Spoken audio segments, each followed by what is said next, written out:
A Chance to Escape Murdoch'sembrace.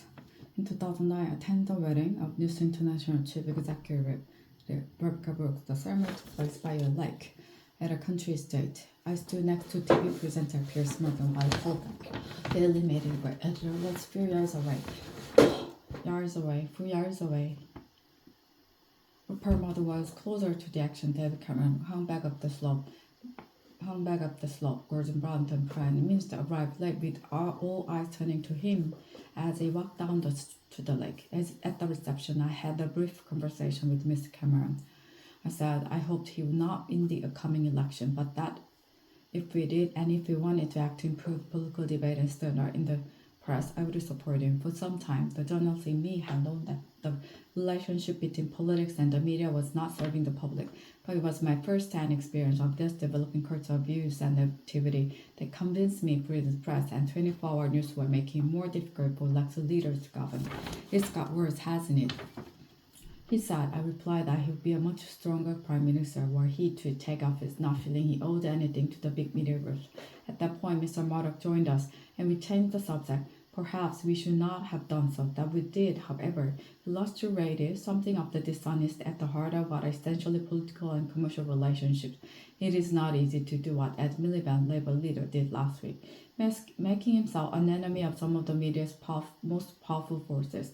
He was right that Labour got too close to News International, but he was also right that given the media bias against us, he knew why we tried to level the playing field.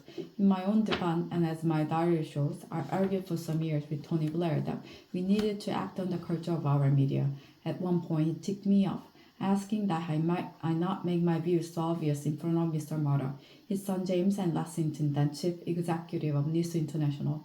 Ultimately, Mr. Blair thought the press had become a problem, but that, given all our other priorities, people would not understand our taking them on. He also thought it would look like revenge for the fact they had turned against us. And there were political considerations too. Trying to govern and win election is hard enough without the press being against you. I accept that for all of us, at times media support was something we created at the expense of positions, principle on media issues, but that trap has now been sprung. The latest revelation have forced the police, News International, and the government to act. The police will now be more vigorous. News International will continue with their kamikaze crisis management, which one day will be studied as a textbook case how not to do it. But the most important developments are the Prime Minister during inquiries into press practices and a new system of regulation. These mean we now have once-in-a-generation opportunity for a new settlement between politics, the media, and the public. Nobody can argue that we have the press we deserve. Pressured by technological trends, a dominant strain of British media has gone into a spiral of decline, in which this scandal is only the most dramatic development. Mr. Cameron did not look comfortable announcing the reviews.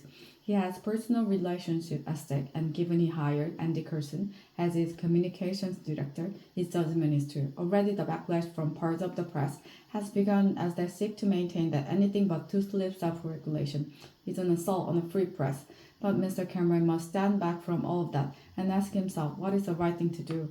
He did some of it last Friday. The judicial inquiry should be far-reaching. The news of the world is far from alone in the use of dubious and illegal practices, as widely ignored reports from the Information Commissioner have shown. Parts of British media remind me of the trade union before Mrs. Thatcher. They feel untouchable. As I say above, Labour could and should have done more to deal with the fear beast. But just as the campus expenses scandal emerged from the failure of Mrs. Thatcher's government to tackle MP's salaries, so the system by which she showered honours on editors and owners, a practice to which we put an end with a rule that no serving editor could be honored, means she too has something to answer for. Whatever the past, it is Mr. Cameron who must lead the country to a better place. Mr. Miliband has shown himself capable of playing a good and principled part, and so should the public. Ultimately, political debate will only improve if the public wanted to. If they channel the anger at recent events into an assessment of what kind of papers they read, whether they really want to live on a diet of celebrity, trivia, negativity, and abuse, to coin a phrase, we are all in this together.